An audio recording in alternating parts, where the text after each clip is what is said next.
गणिवा हुई पंडित जी आदरणीय हमारे पंडित जी बात बता रहे थे कि सीताराम जी, धर्मवीर फौजी जी और हमारे साथ बैठे प्रधान रोशन शेषमा जी, आदरणीय हमारे जोगीराम ओड़ा जी, भाई नितिन लांबा जी और मेरे सामने बैठे गांव के पिता तुल्य बुजुर्गों, युवा साथियों, किसान बिरादरी के सरदारों, सारी बात हमारे फौजी साहब ने एक बात में कह दी कि भाई जिन क्रांतिकारियों ने शहादतें दी देश को गुलामी की बेड़ियों से मुक्ति दिलाने के लिए, उन्हीं का खून आपकी रगों में बह रहा और आज फिर एक बार जरूरत पड़ गई कि दोबारा से एक आंदोलन, आजादी की दूसरी लड़ाई शुरू हो चुकी है। सारे देश में सबको सब बातों का पता है, ये भी पता है 3 काले कानून क्या है, ये भी पता है क्यों लाए गए, ये भी पता है इनका नुकसान क्या होगा और ये भी पता है कि आंदोलन कैसे शुरू हुआ और कहां तक आंदोलन पहुंच गया। सारों को पता है कि नहीं बताओ? और हो सकता आप में से कुछ किसान, कुछ हमारे युवा भाई दिल्ली के मोर्चों पे भी गए होंगे, हो सकता आपने वहां राशन की सेवा भी भेजी होगी और हो सकता है जो हमने दिल्ली से आह्वान किया था कि जियो की सिम को पोर्ट करवाने का काम करें, तो हो सकता आप में से बहुत से साथियों ने जियो को छोड़ने का काम भी किया होगा। किया है कि नहीं किया? किस किसने किया? हाथ उठाओ जरा। साथियों, बात यहां से शुरू होती है। अगर आपके पूर्वज अंग्रेजों के खिलाफ नहीं लड़ते, अंग्रेजी शासन के खिलाफ नहीं लड़ते, तो क्या आज हम खुली हवा में सांस ले रहे होते? क्या बताओ? आज भी किसी अंग्रेज के घर में बर्तन साफ कर रहे होते कि नहीं फौजी साहब? लेकिन हमारे पूर्वजों ने केवल एक चीज देखी कि हम गुलामी के अंदर जीवन जी रहे, हमारे आने वाली पीढ़ियों को गुलाम देश ना मिले, उनको आजादी की खुली हवा में सांस मिले, वो एक आजाद देश के नागरिक बने और अपने सबको हक मिले। इसके लिए जो है वो हंसते हंसते को फांसी चढ़ गया। अभी देखो धर्मवीर जी बता रहे थे कि आज भी वो बड़ के पेड़ हमें ये प्रेरणा देते हैं। आज भी महापुरुष जितने होते हैं, क्रांतिकारी होते हैं, वो किसी गांव के नहीं होते, वो सारे देश के होते हैं और वो चले जाते हैं। लेकिन जो उनका त्याग है, जो उनका बलिदान है और जो उनका संघर्ष है और जो हंसते हंसते, अभी बता रहे थे ना, तोप के सामने, उनका क्या नाम था? ब्रजदास स्वामी जी। तोप के सामने बांध करके उनको उड़ा दिया गया था और उस समय तो केवल इतनी बात हुआ करती थी कि आजादी की लड़ाई में जो लोग लगे हुए हैं वो केवल अंग्रेजों के सामने घुटने टेक दें, माफी मांग लें, सरकार उनको, अंग्रेजी सरकार छोड़ दिया करती थी कि नहीं छोड़ दिया करती थी? लेकिन उन्होंने माफी नहीं मांगी, उन्होंने घुटने नहीं टेके, उन्होंने कहा जान भले ही चली जाए लेकिन ये लड़ाई, आंदोलन हमारा जारी रहेगा। और वो दिन भी आया जब लाखों क्रांतिकारियों की शहादत के बाद, जब लाखों महापुरुषों की शहादत के बाद देश आजाद हुआ। लगभग 75 साल हो गए।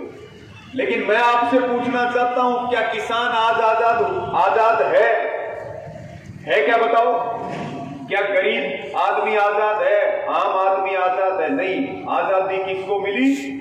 कुछ घरानों को मिली जिन्होंने अंग्रेजों के साथ मिलकर के देश को लूटने का काम किया। आज भी उन्हीं को आजादी है। आपको और हमें आजादी नहीं है। अगर आजादी होती तो भ्रष्टाचार ना होता, आजादी होती तो ये लूट खसोट ना होती, आजादी होती तो आज बेरोजगारी की हालत नहीं होती, आजादी होती तो गरीब लोगों के साथ ये अन्याय अत्याचार नहीं होते। सड़कों के ऊपर लोग मर रहे, खेतों में किसान मर रहा और किसान का बेटा देश की सीमा के ऊपर शहीद हो रहा, खेलों के मैदान में पसीना बहा रहे, दुनिया में पूरे देश का नाम रोशन कर रहे, फिर भी हम 2 वक्त की रोटी सुख से बैठ करके खा नहीं सकते। ये राजनीति जो शुरू हुई, वोट की राजनीति, वोट की राजनीति ने जूत बजवाए, भाईचारे में झगड़े करवाए, भाई को भाई से दूर किया, और जिन लोगों के पास टूटी साइकिल नहीं थी वो झांसों में घूम रहे, और जो कुर्बा पूरे देश का पेट भरे उसको जो है ना सुख से बैठ करके एक टाइम की रोटी नहीं खा सके। हमने इतने सारी चीजें देखी, और आज आपके सामने एक नजारा है कि भाई कोई पार्टी हमारा भला नहीं कर सके, कोई सरकार हमारा भला नहीं कर सके, कोई MP MLA हमारा भला नहीं कर सके। हमारा भला कर सके तो हम खुद कर सकते हैं। और इस आंदोलन की खास बात यही है कि इस आंदोलन का कोई नेता नहीं है, इस आंदोलन का कोई चेहरा नहीं है, राजनीति का आंदोलन नहीं है। ये आंदोलन पहली बार पूरा देश पेट की लड़ाई के ऊपर और अपने मुद्दों के ऊपर जाति धर्म की दीवारें गिरा करके हुआ। आज ये आपको पता लग गया हमारे में ताकत कितनी है। आज आपको पता लग गया कि देश के मालिक हम हैं। आज आपको पता लग गया कोई हमारा भला नहीं कर सकता। भला करेंगे तो हम खुद अपना भला करेंगे, अपनी लड़ाई खुद लड़ेंगे और खुद जीतेंगे, तब जाकर के हमारा भला होगा। ये चीज हमें छोड़ने की जरूरत है। मैं आपसे एक अपील करता हूं, और ये अपील इसलिए कि ये गांव आप आज एक बार ये देख लेना। अभी भोई साहब बता रहे थे कि भाई एक बार अपने पूर्वजों की तरफ देख लेना, उनके संघर्ष की तरफ देख लेना, और दोबारा से आबाद हुए इस गांव की ओर देख लेना। सिर्फ और सिर्फ मैं आपसे एक सहयोग मांगता हूं, जीवन में कभी किसी पॉलिटिकल आदमी के गले में माला डालने का काम मत करना। अगर मौका लग जाए तो खूसड़ों की माला जरूर डालना। आपको आपके शहीद जो है आशीर्वाद देंगे, जिनका नाम इन लोगों ने मिट्टी में मिलाने का काम किया। ये रजवाड़े बना दिए गए, रजवाड़े बना दिए गए। एक परिवार राजनीति में आया, आज उसकी 4थी पीढ़ी चल रही, किसी की 3री पीढ़ी चल रही, किसी की 2री पीढ़ी चल रही। क्या फर्क था भाई राजशाही और लोकतंत्र में? क्या फर्क बच गया? केवल नाम मात्र का लोकतंत्र है। आपको सिर्फ वोट डालने का अधिकार है, लेकिन कोई गरीब किसान मजदूर को या उसके बेटे को आप आगे नहीं बढ़ा सकते। दिल्ली में बैठ करके, चंडीगढ़ में बैठ के टिकटें बढ़ती हैं, खरीद फरोख्त होकर के टिकटें बढ़ती है, और आपको मजबूर कर दिया जाता है कि 3 आदमी हम आपको दे रहे हैं, इनमें से एक चुन लो। होता है कि नहीं होता? आप जिसको कितने लोग खड़े, कभी अपनी आत्मा पे हाथ रख के किसी ने वोट गिरा? नहीं गिरा।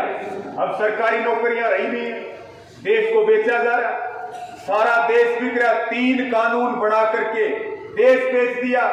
गैस की सब्सिडी कहां गई? कितनी आ रही गैस की सब्सिडी? अभी 15 रुपये बंद हो गई। बोले भाई मोदी भ्रष्टाचार खत्म करेगा। अब जो है ब्लैक होया करता था सिलेंडरों का, अब खातों में पैसा आएगा। अब कहां गया वो पैसा? और जो कंपनियां गैस और पेट्रोल बनाती हैं उनको बेचने के लिए सेल पर लगा दिया गया, और वो अडानी अंबानी ने खरीद ली है और खरीदने की तैयारी की जा रही है। ये हो रहा कि नहीं हो रहा? कोई सरकार की मंशा है, एक भी सरकारी संस्था नहीं बचनी चाहिए, सरकारी नौकरी नहीं बचनी चाहिए। सब कुछ कंपनियों के हवाले कर दो, अडानी अंबानी के हवाले कर दो। एक ईस्ट इंडिया कंपनी के राज से मुक्ति के लिए 7.5 लाख लोगों ने शहादत दी थी। आज तो 50 तरह के कॉर्पोरेट हाउस खड़े हो चुके हैं, जो पानी से लेकर के, सुई से लेकर के और जहाज तक पर अपना कब्जा चाहते हैं। बुजुर्गों की पेंशन का हाल देख लो, गैस सिलेंडर की सब्सिडी देख लो, डीजल पेट्रोल का रेट देख लो। डीजल से ये किसान को आज डीजल का क्या हो रहा है भाई? क्या हो रहा है? डीजल क्या रेट हो रहा है? आंदोलन की आड़ लेकर के 20 बार डीजल के दाम बढ़ा दिए, 20 बार पेट्रोल के दाम बढ़ा दिए। और फिर भी अगर ये कहें, जो प्रधानमंत्री ये कहा करता था मैं देश नहीं बिगड़े दूंगा, उसी के राज में सबसे ज्यादा देश बेचने का काम किया गया और सरेआम किया गया। हमारी सार्वजनिक क्षेत्र की 30% कंपनियों को बेच दिया, LIC बेच दी, जहाज बेच दी, रेलवे बेच दिया, लाल किला बेच दिया, और 3 कानून बना करके किसान की जमीन का सौदा कर लिया। लेकिन अब की बार फंस गया। फंस गया कि नहीं फंस गया? और फंसा किसका? जिसका अंग्रेज फंसे थे। अब की बार फंस गया।